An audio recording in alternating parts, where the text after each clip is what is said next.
This is one thing you need to understand. Just a brief history of how HBO's The Last of Us became a thing is they originally optioned it to be a film, and Neil even wrote a script for the film, and it wasn't working. It just didn't work as a film because it was too condensed. They were cutting out too many characters, too many locations, and too many of the beats that made that story what it was. And so they sat on it.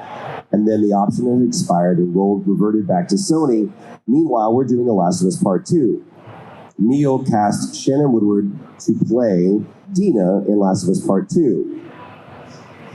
Shannon's, one of her dearest friends was Craig Mazin. Craig Mazin had just done Chernobyl, and she goes, "You two should get together."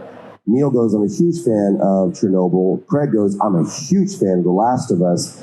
They go have breakfast, and he goes, "So what are you working on next?" And Craig goes, "I want to adapt The Last of Us into a show." Neil says, "What does that look like?" Craig gives him his pitch. Neil goes, "I love it. What do we do next?" He goes, "We finish breakfast, we pay the check, and we go across the street, and I tell HBO, this is the next show that I want to make." They pay the check, went across the street. HBO goes, "That's the show you want to make?" He goes, "This is the show I want to make." Go, "Greenlit, you're good." I never knew it's that easy. I'm going to do that now. You can't standardize that, though, because if Chernobyl had failed, it's a non-starter. If anybody else had gotten cast as Dina, it's a non-starter. If they tried to make The Last of Us a movie, it's a non-starter. And so Rahul Kohli, dear friend, just posted this beautiful clip of Robert De Niro auditioning for Sonny in The Godfather. And you hear this voiceover from Martin Scorsese going, he was absolutely brilliant, but he just wasn't sellable as Sonny. So you get James Caan in that role. And then you cut to Godfather Part 2, which is where De Niro plays a young Don Corleone, and he gets the Oscar for it.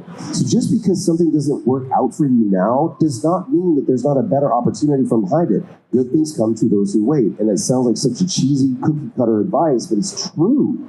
And the patience and the diligence that was required in order to make The Last of Us show pays off in dividends, because then you get Long Time in Strawberries with Murray Bartlett and Nick Offerman. You get these beautiful moments that would not have happened in the film at all. There is no such thing as failure. There's only such thing as delayed success. And then we have Ashley literally giving birth to Ellie, which is pretty cool as well. I think Ashley got the coolest role for sure. Jeffrey Pierce got to play a character. Oh, he was awesome. Just wired for it. Gru had his beard, his prepper beard. But for me, it was important for Neil and Craig both to have some spiritual connection from the game to the show. And that starts with Neil Druckmann being co-showrunner and executive producer and helping to write the scripts, directing episode. And you feel it. You feel something different from other shows, which is, yeah, we understand the IP, and we're going to do our own thing. And then someone going, no, this needs to be a different telling of the same story. And so them bringing in Jeffrey, then bringing in Merle Dandridge, which I gotta say, to Merle's credit, she auditioned and she won that role twice. It's not that they gave it to her. HBO was like, we think we want to do something different. And Merle came in and crushed it again and proved she is the only one that can play that character. It's amazing. And then to me, Neil goes, I want you to play James. I was like, oh man, thank you so much. Who's James? He was like Buddy Boy. I went, oh, the guy with okay.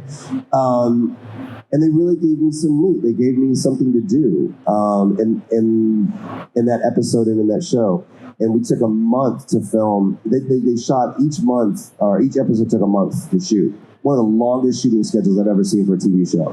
And the amount of care and diligence and love that went into every single scene, every single set, every single episode of that show is just dumbfounding to me. So we'll see what happens in season 2. We also could not have told, the story that we told with Bill and Frank is completely different than The Last of Us, but it's not wildly different than, we just get to see a whole lot more of their relationship. But the thing that Craig wanted to do is I'm not a gay, white, middle-aged, married man.